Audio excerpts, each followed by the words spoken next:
welcome back again to my channel. I hope you're doing well. I am fine. I hope you're fine. Yes, I am fine. We are very fine today. Very fine. Today is a good day. So, Impilo wants me to, right? You want me to? Of course, you're welcome. Yeah, she wants me to interview her so that for the international students who are interested in coming to the University of Ghana, for them to know their way around applications and all of that, how to secure a scholarship, how to secure accommodation and all of that good stuff. Mpilo is a South African student here at the University of Ghana. I'll leave it for her to introduce herself, so please go ahead. Hi everyone, my name is Mpilo Shabangu. I am a South African student, right? Yeah. I'm currently doing my master's in African studies. So yeah. Specialization. What do you mean by specialization? Like you're studying gender and so specialization, it's an array of things. So Pan-Africanism, gender, and development. Yeah. Which one's your favorite? Oh, it's a tough one to say. I like all of them. I really like all of them. Oh, okay. Like all of them speak to my interests, my heart, and I think as I'm studying all of them, I'm trying to see like how are they all connected and how do I, make a career out of all three of them. That's interesting. Yeah. I'm happy for you. Thank you. So, Mpilo, take me through the first time you had an idea. The first day you conceptualized you schooling abroad. No, I'm not talking about Ghana. The first day you said, oh, I want to school abroad. And how you settled in Ghana, or you came to settle on Ghana and said, I'm going to Ghana and the University of Ghana. Take me through that journey.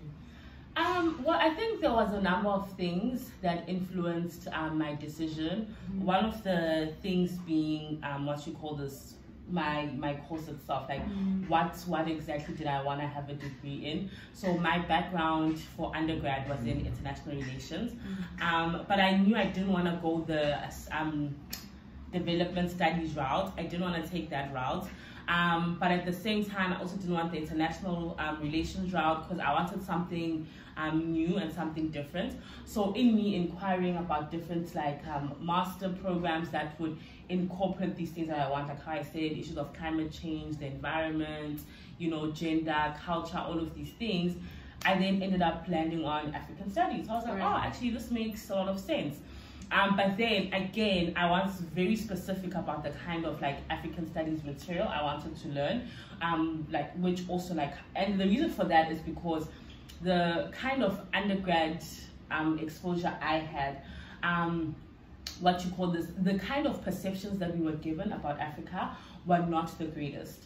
Also, I didn't like the fact that I was not exposed rather to a lot of African academics who are putting out papers and South Africa. You understand? So I felt as though I was robbed. I was like, oh, I didn't get the, and the thing is also where I was working, it was a very Pan-African organization, and I realized that there was a disconnect in the things that I had learned in my undergrad with what was happening on the ground in the continent. So I realized that it really made me realize, are we diagnosing our problems correctly as Africans?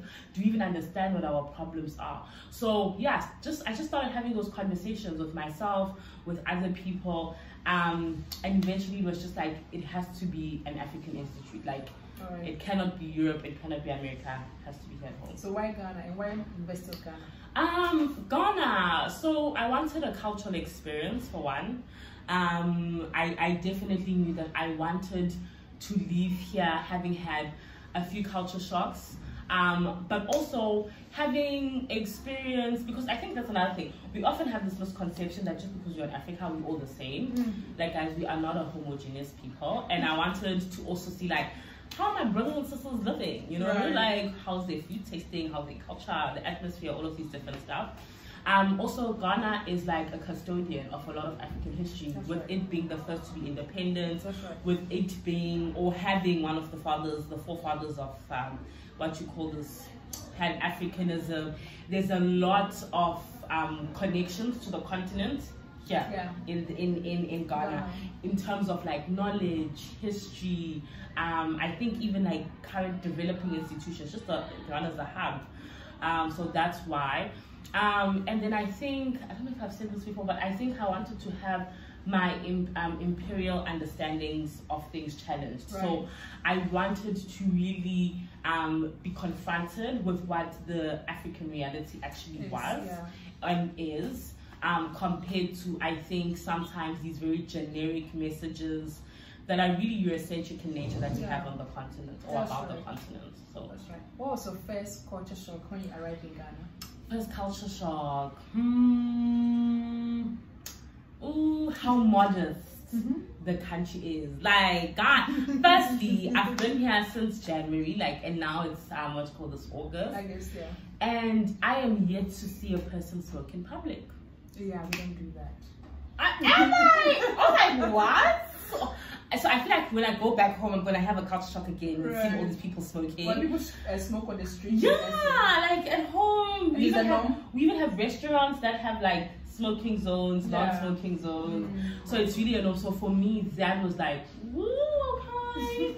I'm also modest in terms of I just get the culture. The Ghanaian culture is very, very modest compared to back home where we just like very liberal and we have open conversations about everything and we debate and you know. So everyone has opinion. Everyone, trust me, even your grandmother has an opinion. Interesting. So the first day you got to Ghana and you had to come to the University of Ghana, take me through that experience. Even the taxi you took. How did you go to the campus? So I had such a beautiful experience, and shout out to IPO, more specifically the National Service students. Mind you, IPO is International Programs Office here at the University of Ghana. Yes, they were really like exceptional because I had arrived here, my flight got here at 10 p.m. So prior to me getting here, I knew because of my scholarship had set up my flights. So I knew the time I'd be getting here would be really late, and I was very anxious about getting an Uber or a taxi, and I was just like, ooh, I need to be able to connect with somebody who I'm kind of sort of familiar with. So I connected IPO because I know that they deal with international students, and I said, hey, I'm coming in on this date. This is my flight itinerary. Is there a way that you guys can possibly help me with transport? And they were so helpful. They were like, yes, we'll send a cab to come pick you up. Be on the lookout. Somebody will be having like a placard that has your name on it, and they'll literally drive you from the hostel, from the airport rather, to your hostel. And I kid you not, and the things like when I came out of the hostel, the airport, when I came out of the airport, it was like a whole crowd of people. So I was like, ooh, what is happening here? Like, awaiting your arrival? No, not awaiting my arrival. Like they were also awaiting other people who had just arrived. So I was like, ooh, okay, like where do I go? But like the national service person who had picked me up, Sadok, he had like a placard with my name and it said UG below Shabang. So I was like, hi, that's me. And they like literally helped carry my bag because I had a ton of stuff. Okay? I can tell. Yeah. From your suitcase. There was this and like 2 other bigger bags. So you can imagine. I was like, honey, I'm ready. Yeah. So got that, put it in the cab for me. Then when I got here, when I had arrived, it was a Saturday as well. So my key, the key to my room wasn't yet prepared. But again, like they were just like so efficient. They were like, okay, it's fine. We'll set you up in a room in International Student Hostel 1 in the interim, and then on Monday when the hostel like head is back and she gives us the key, we'll then take you to other. And then even in that, like all the national service persons came, literally carried my bag for me. I was just like, you know, I was like, oh, hi, you know. So yeah, and I came with another student as well. So another student had came around the same time as me. He was from Germany. So in the cab, we were literally just like talking, like, oh, how are you? You know, all those stuff. Tell me about your application process to the University of Ghana. Okay, application process. It was really smooth, like really seamless. Firstly, go on if you're going, obviously applying for a graduate position. Go specifically on the graduate side, and then go to your specific, I would say, college. You know, you've got the humanities, you've got the... There are 4 colleges. Yes, so go to your specific college, and then below that, they will give you a list of like all the different programs that currently exist. That's right. And should you be going on the website when it's time to apply, which is I think now, right? Applications are open now. it will have a little thing icon that you click that says apply now, and then that will take you to like a little portal where you create your admissions like portal. So this firstly will help you generate your student ID, like once you've given those basic information, but also this will be the platform where you do your whole application. So the whole application is online. The only thing that's you also have to maybe add on is like these additional documents. But yeah, so the portal will ask you for like your basic details on your basic information. So your residence, your age, your previous educational experience, and then it will also ask you about just the program you want to study as well. So, and then also will ask you about the year you're applying for specifically. So obviously you will say, if it's for next year, you'll say 2022/2023. Yeah, so you list that, and then also will ask for your references. So make sure that you already talked to about 3 or 4 people. What I like about the UT application actually is that you can put as many. If I'm not mistaken, I think is it 3 only? 3, yeah. Is it only 3? Oh, okay. You can only put 3. I always advise have a social reference, have an academic reference, have a professional reference. So if you've been volunteering, that will be your professional reference. Or if you've been working, if you've been your undergraduates or any kind of education you have, that get a former lecturer, and then a social, get somebody who's like a friend or a church member, you know, or somebody within your community that can speak on your character. Yeah, they'll ask for your reference, and then I believe they ask you a few questions as well, like, you know, just the basic questions like, why do I want to study this program? Or I don't necessarily remember those details specifically, but I do think there's something like that. Then you also have to upload a picture of yourself. That one can be a bit tricky. I remember I struggled a bit with that. Because of the dimensions of the picture itself. Yeah, so it has to be a certain size. Yeah, so you'll have that. Then you'll have to upload things such as like your transcripts, your past certificates, CV. What was this other thing? I think so too. Yeah, and yes, a statement of purpose as well. And what's this thing? It's leaving my mind. Your passport, so a copy of your passport as well. Yeah, so that you have to do. Then the last bit is where you have to make your payments. Now, if I'm not mistaken, if I remember correctly, there's 2 ways in which you can make the payments. You can either pay directly online, whereby they'll like take, you know, like if you're doing any online shopping, those kind of you can use your Visa card, MasterCard. Yes, so you can have that option.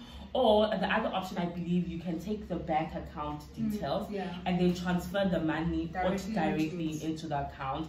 I think it's $100, right? I'm not too sure for international students. I think FAFSA is like. But you know, as she's saying this, when did you apply? I applied around last year, because I remember I got my acceptance around September-ish. September last year. So it must. I must have applied like. Yeah, I remember June last year. So the applications are currently open, and the many things she has said, they are right.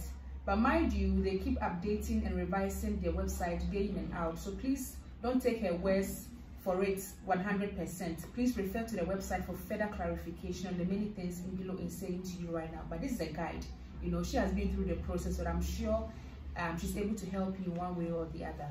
Yeah. Hello guys, so I'm sure you have learned a lot from what Impilo and I have shared here today for you. If you're an international student thinking of schooling in the University of Ghana, please go ahead and apply. We are here to assist you. We can always link you to IPO for assistance. Impilo is also here. I'll leave her email in the description. You can send all the questions you want and she'll be ready to answer them for you. Don't bombard my email. Oh, please send all your emails to her, and of course you can send some of them to me as well.